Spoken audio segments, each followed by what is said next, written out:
बात भगवान राम के जन्म से पहले की है, जब भील आदिवासी कबीले के मुखिया आज के घर बेटी पैदा हुई थी। उसका एक नाम सरमणा और दूसरा नाम सबरी रखा गया। सबरी की माँ इंदुमती उसे खूब प्यार करती थी। बचपन से ही सबरी पशु पक्षियों की भाषा समझकर उनसे बातें करती और जब सबरी की माँ उसे देखती तो कुछ समझ नहीं पाती थी।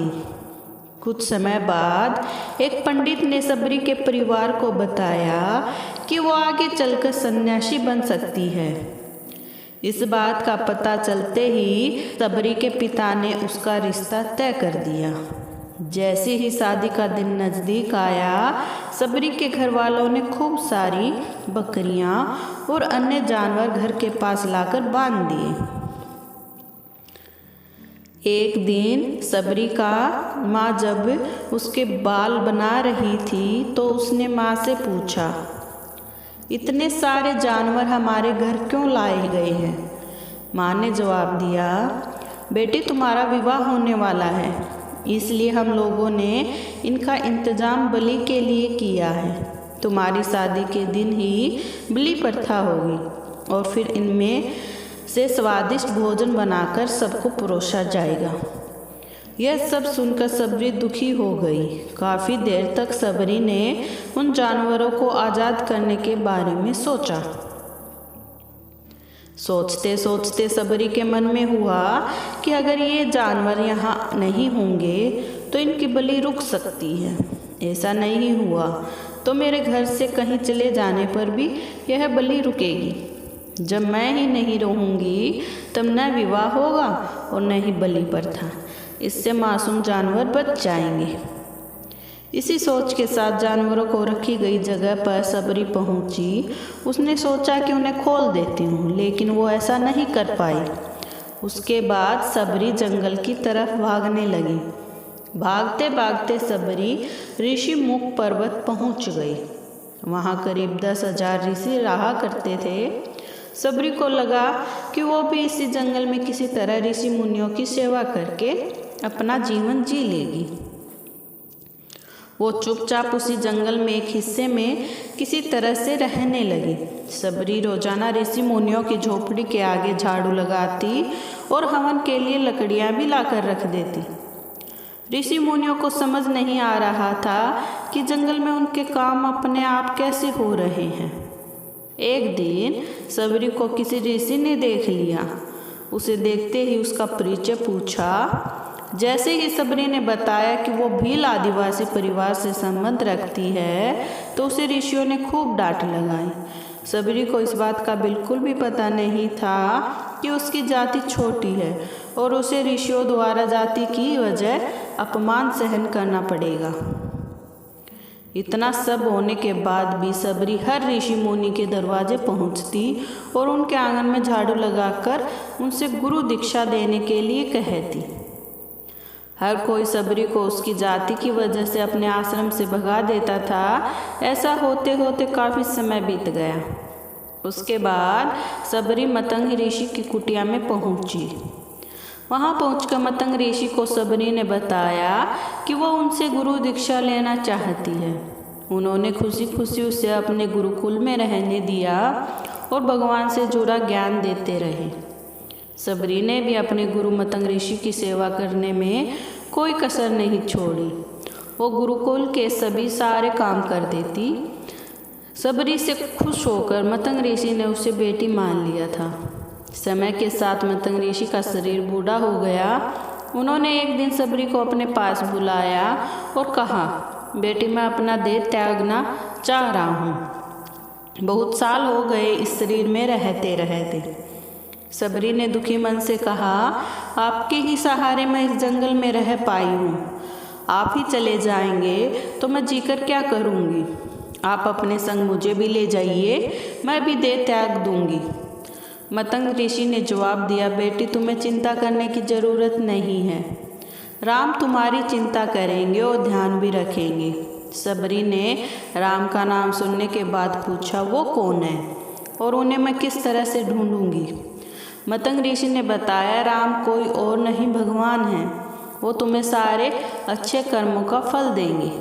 तुम्हें उन्हें ढूंढने की कोई ज़रूरत नहीं। वो एक दिन खुद तुम्हें खोजते हुए इस कुटिया में आएंगे और तुम्हें उनके हाथों ही मोक्ष मिलेगा।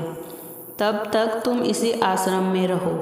इतना कहते ही मतंग ऋषि ने अपना शरीर त्याग दिया। सबरी के मन में मतंग ऋषि के जाने के बाद से एक ही बात थी कि भगवान राम स्वयं उससे मिलने आएंगे। वो रोज़ भगवान राम से मिलने के लिए बाग से अच्छे अच्छे फूल लाकर पूरा आश्रम सजाती और भगवान के लिए बेर तोड़कर लाती। भगवान के लिए बेर चुनते हुए सबरी उन्हें चख लेती थी ताकि भगवान वो सिर्फ मीठे बेर ही दें। रोजाना सबरी इसी तरह भगवान के दर्शन की आस में फूल और बेर इकट्ठा करती रहती थी। इसी तरह इंतजार में कई साल बीत गए। सबरी का शरीर एकदम वृद्ध हो गया। एक दिन आश्रम के पास के ही तालाब में सबरी पानी लेने के लिए गई। तभी पास के ही एक ऋषि ने उसे अछूत कहते हुए वहाँ से भागने के लिए कहा। एक पत्थर मार दिया। वो पत्थर जब सबरी को लगा तो उसे चोट लगी और खून बहने लगा। बहते हुए खून की एक बूंद उसी तालाब के पानी में गिर गई। तभी पूरा तालाब का पानी खून में बदल गया। ये सब होता देखकर ऋषि सबरी को ही डांटा और कहा कि पापिन, तुम्हारी वजह से पूरा पानी खराब हो गया। रोज ऋषि उस पानी को साफ करने के लिए अपनी कई तरह की विधाओं का इस्तेमाल करते। कई सारे जतन करने के बाद भी कुछ नहीं हुआ। फिर उन्होंने गंगा जैसी कई पवित्र नदियों का जल भी उस तालाब में डाला। फिर भी तालाब का पानी साफ नहीं हो पाया। वो खून जैसा ही रहा। कई सालों तक तालाब के पानी को साफ करने की कोशिश के बाद भी कुछ काम नहीं आया तो ऋषि ने थक कर सब कुछ छोड़ दिया। इस घटना के कई सालों के बाद भगवान राम अपनी पत्नी सीता हरण के बाद उन्हें ढूंढते हुए उसी तालाब के पास पहुँचे। ऋषि मुनियों ने उन्हें पहचान लिया। भगवान को वहाँ देखकर ऋषियों ने तालाब का पानी साफ करने के लिए भगवान को अपने पैर उसमें डालने के लिए कहा, लेकिन पानी जैसे का तैसा ही था। ऋषि मुनियों ने भगवान से भी कई अन्य जतन करवाए, लेकिन वो पानी जस का तस खून जैसा ही रहा। तब भगवान ने ऋषियों से पानी के रक्त में बदलने की कहानी पूछी। तब ऋषि ने सबरी को पत्थर मारने वाली सारी बात बता दी। उसके बाद कहा कि वो महिला ही अपवित्र है, छोटी जात की है, इसलिए सब हुआ है। उसी वक्त भगवान राम ने कहा, ये सब आप लोगों के खराब वचनों से हुआ है। सबरी को इस तरह के शब्द बोलकर आप लोगों ने उससे नहीं बल्कि मेरे दिल को घायल किया है। इसी घायल दिल के रक्त का प्रतीक यह तालाब का लाल पानी है। आगे भगवान राम बोले, कहाँ है वो माई, मैं उनसे मिलना चाहता हूँ। जब तक सबरी उसी तालाब के पास पहुँच जाती है। इस दौरान सबरी के पैर को ठोकर लगती है और कुछ धूल उस तालाब में गिर जाती है। तभी सारा पानी साफ हो जाता है। भगवान सबसे कहते हैं कि देखिए, आप लोगों ने क्या कुछ नहीं किया, लेकिन पानी साफ नहीं हो पाया। अभी सिर्फ इनके पैर की थोड़ी सी धूल ने ही तालाब का पानी साफ कर दिया। भगवान राम को सबरी पहचान चुकी थी। उन्हें प्रणाम करके सबरी ने कहा, भगवान आप मेरे साथ कुटिया में चलिए। भगवान भी खुशी खुशी सबरी के साथ चल पड़े। फूलों से सबरी ने भगवान राम का स्वागत किया। वो सीधे बेर तोड़ने के लिए भाग गई और चक चक कर उनके लिए बेर लेकर आई। उन्होंने बड़े ही प्यार से भगवान राम और उनके भाई लक्ष्मण को बेर दिए। भगवान राम ने भी उतने ही प्यार से उन बेर को खाना शुरू किया। तभी बेर देखकर मुंह बनाते हुए लक्ष्मण ने कहा, भैया ये बेर झूठे हैं, इन्हें आप कैसे खा सकते हैं। भगवान ने जवाब दिया, लक्ष्मण ये झूठे नहीं बल्कि बहुत मीठे हैं। सबरी माई हम सबके लिए बहुत प्यार से तोड़ कर लाई है। इतना कहकर भगवान राम प्यार से उन बेर को खाने लगे। भगवान ने जाते हुए सबरी माई से कहा, आप मुझसे जो चाहें वो मांग सकती हैं। सबरी ने उन्हें कहा, मतंग ऋषि के कहने पर मैं आज तक सिर्फ आपके दर्शन करने के लिए जी रही थी। अब आप मुझे मोक्ष प्रदान कीजिए। मैं अपना शरीर आपके सामने ही त्यागूंगी। उसी वक्त सबरी ने अपना शरीर त्याग दिया। भगवान राम ने अपने हाथों से उनका अंतिम संस्कार किया और सीता माँ की खोज में आगे बढ़ गए। इस तरह से ऋषि मतंग की बात सच साबित हुई और सबरी को भगवान राम के दर्शन भी हुए। तभी से भगवान राम को सबरी के राम भी कहा जाने लगा।